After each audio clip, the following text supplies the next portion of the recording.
Hello, welcome to part 2 of how to generate some epic terrain for your Minecraft builds. Now, I'm already in Blender because, this is part 2. You should have already watched part 1, but this will be how to generate terrain in Blender. This will be the node setup rather than ANT landscape. Now, ANT landscape is very useful, however, a little weird, and I would recommend watching the first video because I go over a lot of things which I'm probably not going to go over in this video. So just a bit of a warning, make sure you watch the first one because I'm not going to go over everything all over again. Now we're just going to import a plane into here just by Shift A, Mesh, then go to plane. I don't know why I scale mine up. I just like to scale mine up just to make life a little bit easier later on because of the camera scale. So yeah, it's a good idea to scale up a little bit. I'll show you that later. And in fact, we're going to add in a camera right now, so might as well show you it. Might show you it now. So press 0 on your number pad to get into the camera view. If you need to, press N. Now we can go to our rotation and we can just turn that to 0 and put the location up. Now what we can do is go into the output properties and we can go into 1080p. There we go. Which actually, I want mine to be more along the lines of 512. I'm not entirely sure what the size of it's going to be at the moment, so it doesn't necessarily matter too awful much. Now, I'm going to go into the camera settings and move my microphone, and then now let's go into the camera settings. Okay, orthographic view. Now, I want to turn this up to be around 11.7. The reason why is we want a little bit on the outside, because let's say if we have it like this, all of this is going to be black. And that's not very good, because whenever this is completely black, it's going to have a lot of it's just going to be glitched. It's going to be severely glitched on this section over here. In fact, let me actually render that image out. Let's see, it should possibly be purple. Yep, it's purple, all right. If we go into Eevee, let's render that again. As you can see, it's still purple, and that is the issue right there. So that's the reason why it's purple is because I have a HDRI that's not currently active. So anyway, so let's scale this back down, have a little bit on the edge, and that should fix that problem. Now I'm actually going to go into here and I'm going to go into my shader editor, and that's where we're going to do most of our work. Now I'm actually going to go out of the camera view, wherever the camera is, and I think I want to move this down a little bit. There we go, move this down, just make life a little bit easier. And I think let's see, is that right? Yep, that is correct, and there we go. Okay, and I want to look at this one by pressing the del button, or the full stop period, whatever you want to call it, button down at the number pad. Now we're looking at the center of this plane, and now I'm going to go into material view. That's actually how you make sure that you see the material that we're about to make in a minute. And I'm going to my shader editor, and I'm actually going to completely unplug this because I don't need it, and we'll render this again, and now it's black, which is fine with me. And it doesn't really matter what everything is. In fact, you could just have a basic, you can just have some really basic stuff in here and it'll be fine. Just a background, white, there we go, just strength 1. It doesn't really matter. This is basically what it's going to be like whenever you start. It doesn't matter necessarily because, you'll see in a minute. But don't worry about this. This entire setup is just for my rendering. I do a lot of rendering stuff for builds, and I have this as an advanced setup because of reflections and stuff, because of like water and glass textures. You do not need to worry about it whatsoever. Now we're going to go into the object view. Here we go. So create a new material, and this is where most of our work is going to be done. Now the most important pieces of this entire thing is the mix RGB. This is one of the most important pieces, and a texture node. So we can go Shift A and then go to color, and then mix RGB is right there. And then textures, these are pretty much what we're going to be using, like musgraves, very important, noise, Veroni, wave. All those are very, very important, and that's where most of our work is going to come from. Next, most important thing is the color ramp. The color ramp is another one of the most important elements in making this. And I'll be showing you what each of these do. And I'm going to get just a basic noise texture so you can see what that looks like. Now, the next thing would be, let me double check to make sure I got everything correct. We do not need to separate X, Y, Z like we did last time. And a lot of these are very important, and I showed you that in the previous one. However, I really want to show you exactly what these do, because this time is going to be extra important. We're also going to be doing some texture painting in a minute.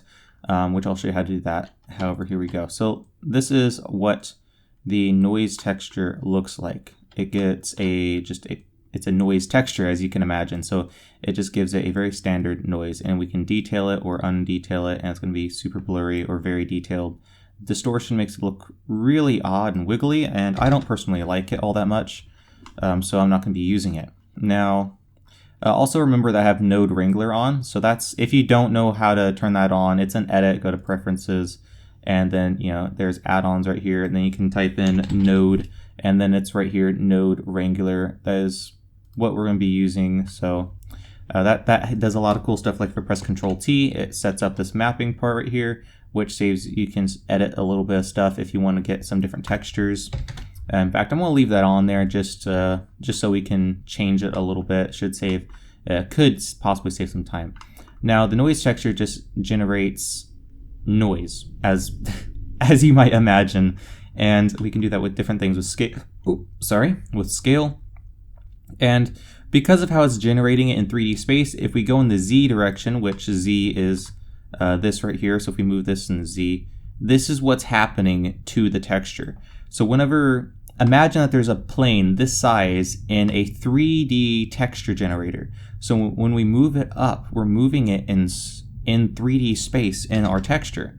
So this actually, as you see here, is set up in 3D. And if we set up in 4D, it is a very similar thing where we can adjust a lot of really neat things doing this and get different combinations using this, which can save us a lot of time.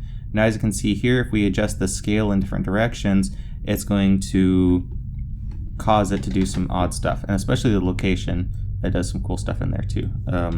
Because in the location, we're going to be traveling through 2D space whenever we go through the location. And this right here, we're traveling in 3D, so we're going up through the texture in a way. It's very odd. Anyway, I don't really want to explain too much about it. It's sort of odd, but basically if you have it in 4D or if you have it in 3D, it gives you a lot more randomized texture. So if you're very picky on what you want, you might want to go into 4D. It could save you a little, not really a little bit of time, but it can definitely make it look a bit more customized if you are very picky about which texture you use. Now, I want to set this up to be around here, so we can get, you know, some blacks in there. There we go. So this is basically, you know, our textures that we have for the mountain. Now I want the scale of this to be much smaller because it's an island. But here we go. Now then we could also increase the scale, not the scale, but we could increase different things over here to try out different pieces of it. So as you can see here, we're sort of moving that white dot over there. I think right here is actually a pretty decent one. But we might want to move the location of it to get this towards the center a little bit better, because I sort of like that. It sort of looks like an island already, though maybe I should increase the scale just a little bit, because I want some detail in there. There we go. I think this might be a tad bit better, but yeah, that's okay. I think I like this. Now I'm going to go over the mix node. This mix node right here, we can do different things with it. So for example, if we get two color, I'm just going to get two input like color things. Let me get a value. That's a wrong one. Sorry about that. Okay, here we go. Let me just get a color node wherever that is. I hardly ever use this thing. Here we go. So Shift-E. And if we go into here and we put in these two colors, and this will be blue and this will be green. If we put this into our factor and put this over to here, as you can see, it's going to have different, it's going to be in different spots. So let's not put that in mix, color burn. There we go, that's the wrong one, mix. But as you can see, there's like a different colors for the different spots, and it's right there. That's a better one to do, purple. So if we turn this up all the way, turn this down all the way, you can sort of see it a lot better. There we go. So as you can see, let's look at this one. So where it's white, where it is white, it is red, right? There's white. And where it is black, it is green, right? Or where it's darker in color. So if we do this and we go into here again, there's going to be a whole lot less red. But I think if we did linear, it'd probably be a little bit better. Here we go. There. That's a lot better. As you can see now, where it's white, it's like that. Where it's black, it's green, or where it's gray, and there's like this gradient between them. So that's how you can use this right here. We can mix red and we can mix green together to get this right here. Then obviously this is like super saturated, and most of this is unsaturated because of the gray values. There's more gray values than there are white or black, which is a good thing because we don't want too much of either. We don't want something to be pure black most of the time. We don't want something to be pure white most of the time, because that can cause some issues later on, which we will see that later. So that's how we can use that. And it's very useful because then we can mix two textures together based on a different texture. So we can mix this texture and we can get a different texture. Let's get a, let's get a Veroni texture. Let's see what this looks like. I do like that. Let's get Shift D. Here we go. Let me make sure this looks good. I don't like it at the moment, so let's get the B-spline. There we go. Set this back to pretty much where it was. Let's look at this one, and I want this to be B-spline as well. It makes it look a lot more smooth. There we go. Now we can go connect these two up, and it gives a bit of a different effect. So these are going to be peaks of the mountains if we have it like this, which may or may not be a good thing. We could definitely make it a good thing if we want it to be, and personally I think it'd be really cool to have some stuff like this. However, I don't want it everywhere, and that's where some other stuff is going to come into play, which I'm going to show you in a moment. Now I want mine to be, not to be randomized all the way, but have some sense of order. I think this looks pretty cool. We can get different effects, like right here, there's Manhattan, Chibichiv, yeah, this, whatever this is. Let's see, Euclidean, there we go, that's better. And we can get different kinds by doing this. And there's smooth F1. This one is definitely going to be a lot smooth. It has a bit, actually, yeah, I like this. I like being able to smooth it out a little bit. I don't want it to be too harsh. I want it to be ever so slightly blurred a little bit. But yeah, let me show you distance to the edge first. So distance to the edge, as you can see, it's a little bit different than the other one. And then, okay, here we go. In sphere radius, let's see what this looks like. Doesn't really seem to have anything in there. Let's go back to smooth one so we can set this back up. There we go. Smoothness, be a little bit blurry. I don't want it to be too awfully crisp because it is supposed to be for Minecraft, and make it a little bit less random. The scale can be a decent amount. I do want quite a bit of scale in there, possibly a bit more. Let's see. I'm trying to get a good texture in here for the mountain. Possibly decrease the smoothness there. There we go. I think that's pretty good. Now with this, let's actually, yeah, this is one thing that's going to help us if we increase this a little bit. It's very difficult to fiddle with this sometimes. Smoothness, turn the smoothness ever so slightly down there. Okay, I think this is good. This is just good enough. Let's just continue on. I don't want to fiddle with this too much because it doesn't need to be perfect right now. We can always adjust it later in World Painter. And also, not just that, this is a tutorial. If you guys want to fiddle with something as for an hour, then you can do that. However, I'm trying to make sure I do this in a decent amount of time, so I don't waste your all's time. Here we go. So we can go into texture paint mode, and we can go into tool, since I haven't unpressed N, but you can press N to do that, to open this up if you don't already have it opened up. And now we can go into here and we can turn on a texture. So we go get a base color, and we just want it to be black. And now we can actually paint on top of this. And as you can see, it popped up a little node into our setup over here. We didn't even need to do anything. So now that is set up, we can go into here. We want to set this into our factor because we're going to make it black and white. There we go, factor it up. And as you can see here, we can paint where certain stuff is, and we can undo a lot of it as well. So we can paint this to be completely black, and then we can paint certain areas that we want to have the peaks. So we want a peak there. We want peaks in these other areas, as you can see. So yeah, you can do a lot of cool stuff by doing that. However, I think what I need this to be is linear because I want there to be these cracks, but I don't want very much else. It doesn't seem like there's a very easy way of doing that. So we're just going to deal with our odd stuff that we have going on with that. Okay, here we go. So we can see where we're painting it. But here we go. I want the strength to be all the way up so I can paint black all over the screen again. Here we go. And now I want the strength to be quite low and want the radius to be quite high, and we can adjust a lot of what this is going to look like. So texture, here we go, let's actually find here it is, fall off. And I want it to be a peak like this. So as you can see here, if I get this white out, do that, there's a little point, and that's it. That is where the center is.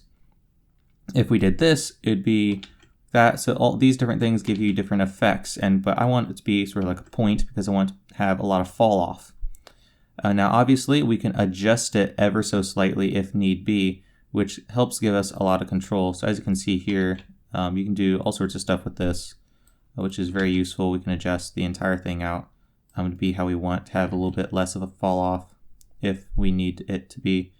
And I think I want to be a bit more extreme in this area, and then I want to fade out a little bit easier. Yeah, this is pretty decent. As mentioned, this one already is good enough, so I don't really need to change it. I just want to show you that just in case if you do need to change it. So here we go. We can Control Shift click on that and adjust that. As you can see here, we can paint over it and it's mixing into our stuff, and we can adjust everything that way. Here we go. I want to go out and I want to paint a little bit on, paint a little bit over here. And I think the scale of this could be increased quite a bit because we're trying to add in a lot of these little cracks and crevices into here. And we don't want to go too far overboard with what we're doing. We just want to add some slight cracking. You can obviously turn a lot of this down or a lot of this up depending on what we're doing. There we go. I think maybe turning this down would be better, and I think maybe here, more like a V might be a bit more appropriate. And obviously those are going to be peaks, so they're going to go up where they are. So there we go. I do like that quite a bit. Now the thing is that I already know sort of what I want in this area. Now I'm actually going to Shift D this again, so I'm going to duplicate it, and then I'm going to actually add another texture. And oops, I accidentally clicked on the screen, but we're going to add another texture, so we're going to go back up, add another texture with a base color of black. Okay, there we go. I'm just going to leave it standard how it is. I'm going to click over here, and I'm going to mix these two, and I want this to be color burn right there. So then what we're going to do is now we can paint on this texture. And I need it to actually be white because the base color is already black. And I need to probably switch these around a little bit. Here we go. Unless I need to invert something. Let's see, color. I need to make sure this is all doing just fine. There we go. Apparently it is working just fine. Probably just because the strength is not up all the way. There we go. Let's go back to 0.5. We need to paint on this a little bit more. Make sure. Let me double check, make sure it's all good. There we go. That's better. So as you can see here, we can paint, and we can paint where we want it to be. So this is what it looks like already. And now we can go back over to here, and we can set this up. So let's go back down, and obviously we want to have some fall off because otherwise it's going to not really work all that well. So I want the shape of this to be more like that. And I want to have some little islands sort of going off in the distance. So I want to get the radius of this to be a bit smaller. I want the strength to be turned down a little bit, and I want to go off of the mountain like that. I want to have these little things that go off.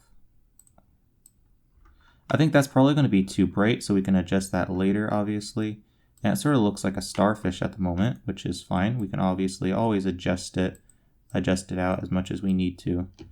So we can go over here and adjust that out. We can adjust this out, adjust that out. Not helping the starfish aspect of it at all. Here we go, adjust that, adjust this out. Turn down the strength. There we go, trying to get a nice good little thing going on here. Let's see if we can just get some gray values. Just trying to slow that down a little bit. Not slow it down, I just want the texture of this to be a little bit different because I don't really like the texture at the moment for that one. So let's actually go back to this one over here, click on that, and then we can adjust the value of those because they're a little strong. There we go, that's a lot better. So now we're just going to continue painting this a little bit. You know what, actually, I'm just going to add an island, and I think that's going to be it. I just want to add like a small island off somewhere, wherever it's going to be. Not entirely sure, I need to click somewhere to get this to work. There we go, we are clicking now. So there. And I want an island off somewhere in the distance, and I need to increase the strength of this. Apparently I'm not doing it correctly. That's perfectly fine, probably perfectly fine. Let's make sure that we have the correct one turned on. Apparently we do. There we go, that's better. So we can we can get an island out somewhere. Let's see. Trying to get an island off over here. There we go, that's what I want. Now I can turn this down and just adjust the shape of the island. There we go, now we have an island, we have everything set up. I like this. Now obviously one thing that's a little bit obnoxious is that whenever we have an area like this, there's a lot of these, there's not really very many gray values, which is quite unfortunate, and I don't know what I just did, put it in wireframe view on accident. But there's a lot of these gray values which can cause some issues, which is very unfortunate. However, there's not a whole lot that we can do because it does it very, very quickly if you understand my meaning. Hopefully you understand my meaning at least. Here we go, get back into a proper view, probably an orthographic. There we go, get into an orthographic view of this and change the radius there. Now we can click these, and I want to set up just some small details. We can do a lot of really neat stuff by doing this. But I'm just trying to get some little bumps in there because it is an island. However, yeah, as I've shown you, the gray value in this is a little odd. It doesn't really work all that well, and that's because of the color burn, how that works. In fact, I would say you can pretty much fix that by just adjusting the factor a little bit. You can adjust the factor ever so slightly to make it in the favor of this over here by making, adjust this. And I think this is okay. I mean, as I mentioned, this is not an exact science at the moment. It's quite difficult to get this to be, exactly how you want it. But yeah, we pretty much have some decent gray values. I think this is okay. But one thing that we can do is do this one more time. And this is a pretty already impressive setup for the textures, but now we can go back over here. We need another base color, and we want it to be black, and we need to get this over to here. And to not accidentally move our entire node setup, here we go. So now we can go over here and we can get Shift D again, Shift D, set this into here, put this into there, and here we go. Now we just need to mix, and let's actually see what this looks like.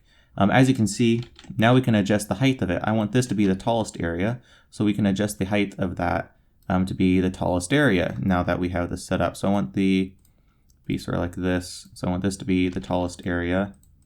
Now obviously we can sort of set some gray values up doing this as well. So I want this to be tallest area, and we can sort of like adjust this out. Hello, I actually forgot to mention something in the video, and that is if you actually do want to erase parts of the map, you can actually use the thing we did with the texture painting, and we can set up in the factor right here and have the second color just be black, and we can factor in or out black on that part. And obviously we can set these gray values to have a good gradient between them. So yeah, I don't know what I was thinking showing you that method of doing it, but yeah, this is a little bit more efficient, and this is how I would recommend trying it out. Anyway, back to the video. Not sure how this is going to look, but I guess we're going to have to, there's only one way to find out. So let's actually try this out. So we're going to render an image out. Once we set this back up, yeah, it's in Eevee, it's all good. Let's make sure the color management is in standard. even though we've been doing it in Filmic. Yeah, we're gonna have to just do it in Filmic because we've been setting it up in Filmic. I would recommend standard, but I forgot to set that up earlier. Now, okay, first off, I need to make sure that the output, I need to tell you guys about that. The output needs to be PNG 16 bits, compression 0. However, it can also be TIFF. It could be PNG or TIFF. I believe there's one more, but those are pretty much the two that are going to be okay, because those two are pretty much the only ones that allow 16-bit, because you pretty much have to have it be 16-bit. And then pretty much you have to make it, 0 compression so that it doesn't have any glitchy issues with that. And here we go. As you can see, that seems to be all good with the textures. Not entirely sure how this is going to look in game, because first off, this black area is perfectly black, and that is a little bit of an issue. But as I mentioned, we can always obviously increase the size of that later. And actually, I want to set this up to be like a gray value. Let's actually go over here, get a medium. That's the wrong one. Get a medium value over here, and see if we can add in some little hills or something. I don't want to have the entire thing be black in that area. I don't think there's really a whole lot that we can do at the moment, but that's just because that was my fault for not setting up the map correctly. But you guys can obviously paint in some little tiny hills over here and make sure that it's not pure black, because when it's pure black it can have a couple issues, but it's fine. It is fine, so it should look good either way. So don't be concerned. It should be all good.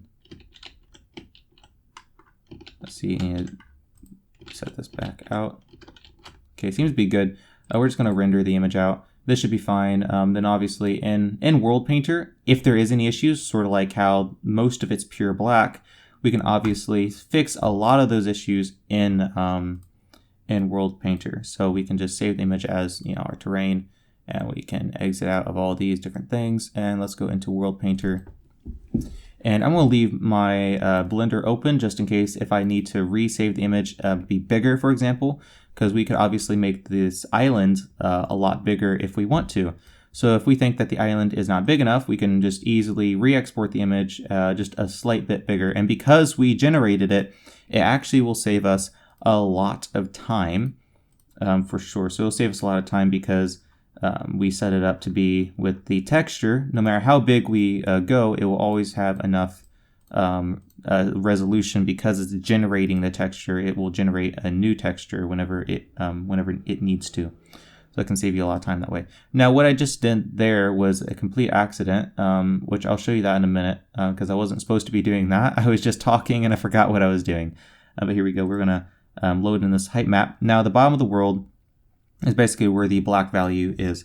I'm just going to set mine to be on 45 because I don't want, I don't want the map to be too ridiculously tall looking. Then I want the top of the map, the white values. I don't really want 255. I'm just going to have mine be like 200, so it has like 50 blocks above it.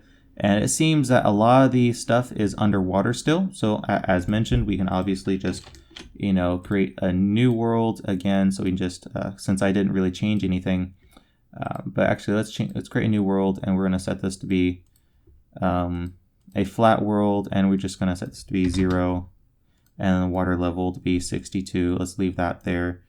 Not 0, but we want this to be like 2. There we go. So we can create that. Then we want to import height map. It doesn't really matter what you do with the way that I just did it. We just make it like a new world for the most part. You want it to be a water world, if anything. So actually, here, let me show you that again. Sorry, I probably need to show you that. So we need it to be hilly, and we want it to be probably a water world. So yeah, as you can see, ocean, it's an ocean seed, and we want to make sure that the level of this is at, like 1 or whatever that we need it to be. So here we go. So we can create this. And now let's actually go back into over here. Here we go, custom terrain, height map into current dimension. There we go. Then we can go to our latest one, which is 24. Go into here. Now we want this to, as I said, to be like, 55, because the water level's at 62. So if we set this to be about 55, most of it should be above water. We set this to be 200 in height. So 200 in height. There we go. And now most of it is above the ground, and it looks to be pretty good. It has some water areas, seems to be all good. Now we're going to go and paint this a little bit. So I just went into terrain and I put this into the tools mode, the little pencil. I go into terrain, I press the stone, I do above 45 degrees. Now I'm going to paint everything everywhere to have that wherever it needs to be. And then we're going to go a few things below, so to about 33 or 32. And then we're going to do only on terrain on grass. We're going to get some permadirt, and we're going to paint that wherever it is too much, like that. And there we go. This will be good. Now I'm going to save the beach in that area, so it'll be perfectly fine. Now I'm going to export the map, and here we go. So I'm going to go over here, export as new Minecraft map. And what I was doing earlier is what I should have done now. So I'm going to go to stone mix, and I'm going to change this to stone, because whenever it's a stone mix, it's trying to generate the stone and the different textures, and it takes a little bit of extra time. Now that's fine if you're doing it as a final export. The final export should have stuff like resources in the ground. So, go to resources, then turn off resources, which is, coal and iron and stuff. The reason why is because it will save time whenever you go to export. Also same with structures. It will save you time so that you don't have to load all that stuff in. And yeah, it does actually save a lot of time to do it this way. So that's why I would recommend doing it in that manner. So here we go. Now we can go into Minecraft. Because, for example, loading in with the resources, I don't know, it makes it, with the resources in the stone mix, I don't know, it takes quite a bit longer, especially for large maps. It's going to take a lot longer. And most of you are going to be using this to make large maps. So that's why I would say, whenever you're doing your tests, make sure you generate it with the least amount of information possible, so it saves a lot of time when you're testing. Because as I said, this is like a test. We don't know what the Minecraft map even looks like. But here we go. Let's actually fly up. See, there we go. Here it is. So now obviously we would need to lower this a lot if we actually want to make this a real map. But as you can tell, the map looks pretty doggone good. This is the highest area, just how we wanted it to be. And then we have a lot of these little lines, how we designed them to be in the map using the Veroni texture. And as you can see, I think the map looks pretty good. Now, obviously, we could increase the size of this map as much as we want, or add in some new mountains if we need to.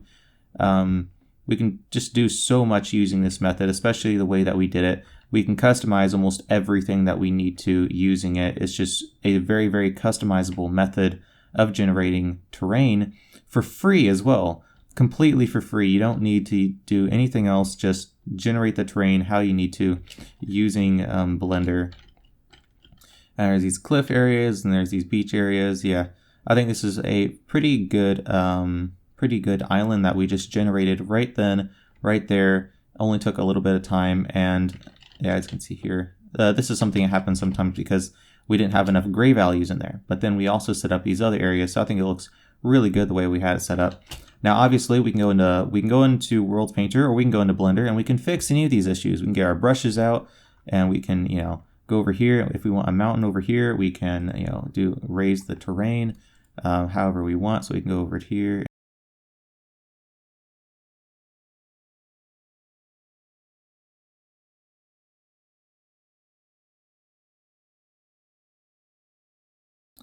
There we go. Let's see what this looks like. Now that we just did a little bit of editing, we did a little bit of stuff. That's it. I may have messed it up. Let's just double check it. I mean, this tutorial's already, I'm sure, over 30 minutes long, so there's not a whole lot that I can do about that. So I might as well just show you guys that you can play with it. It's fun. You can play with it. Try new things. So as you can see over here, we got some beaches now. We got a few more hills going on. We got a hill going on over here. We got some beaches, as you saw. There we go. Probably need to have a bit of a gradient between those two, but that's fine. Got another hill over there. Made this mountain way too large, so we can obviously edit that down a little bit. Unless we added in like a little mountain ridge going down over to here. Either way, I think this is already a pretty nice map, especially now that we did a slight bit of editing. We didn't even do that much editing. We pretty much just added in a beach. But yeah, this is just such an easy, not really easy method, but it is a very fast method of creating terrain, and it does a pretty good job. in a very short amount of time, and we just generated this terrain. Now, obviously, if you need to, you can just add a little bit of detail by using World Painter, or if you need to, you can also use things like World Edit. You can transfer this terrain to Bedrock and things like that. So this is not just for Java, this is for really anyone. If you need any assistance, then definitely comment in the comment section down below. I think this is already all good. But the thing is that there's a lot of tutorials on how to use Blender for different purposes, and there's actually quite a few tutorials on how to use Blender using the nodes to do a lot of really cool stuff. So if you do want to learn how to use the nodes better, then I would recommend a better channel than mine, one that's specifically for Blender. I would recommend doing something along those lines. I won't be able to make an advanced tutorial on how to use nodes because I'm not advanced enough to be able to show you the super crazy stuff that you can do using nodes, especially when you're generating the terrain and stuff like that. But for Minecraft, this is a great way of doing it right here. Very quick, easy, something you can definitely do in a decently short amount of time. So if you want to check out some Blender tutorials, I'm going to have some links in the description, especially to Blender Guru, so you can learn how to use Blender in general, because obviously if you want to learn how to do this, you're going to need to learn how to use Blender for the most part. So if you want to learn how to use Blender, there's obviously Blender Guru's tutorial series I'm going to have linked in the description. I believe I'm also going to have I don't remember his name, but there's going to be some other links in the description, especially one on how to use nodes to do some crazy stuff. I believe it's something to do, I don't remember the exact title, I watched it a long time ago, but there's going to be that link in the description. There's going to be some other links. There's also going to be a link to my tutorial series on how to render your Minecraft builds in Blender. So obviously I do go over a lot of the very, very basics of Blender in that video. And if you already have Blender installed, you should already know how to render. But if you don't, then you can obviously watch that tutorial to learn how to render your builds and things like that. So there's going to be a lot of resources in the description that you can check out. That should save you a lot of time. So yeah, for the most part, I would recommend checking out other channels before asking me to do something, because this video is already, tough enough to make, and I don't really have a lot of resources on how to do this, because this is the only tutorial that I've ever seen on how to generate terrain in Blender, especially specifically for Minecraft. But even in other videos on how to generate terrain in Blender, there's not very many that really go over all the topics that I mentioned in this video. But there's a lot of videos that go over some other stuff that go over the things that I just went over. It's just not in the format that I just showed it to you, especially for generating terrain for height maps, because generally you don't need to generate height maps.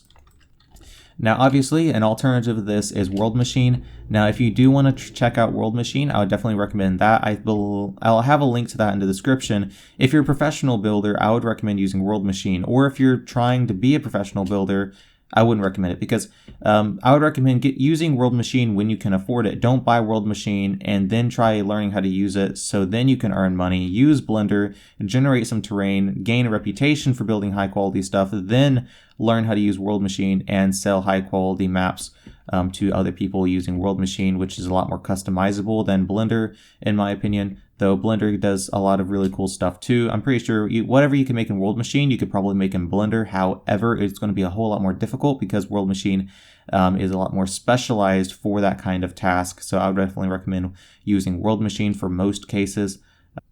But I just thought I would throw that out there for like 5 minutes of me flying around backwards.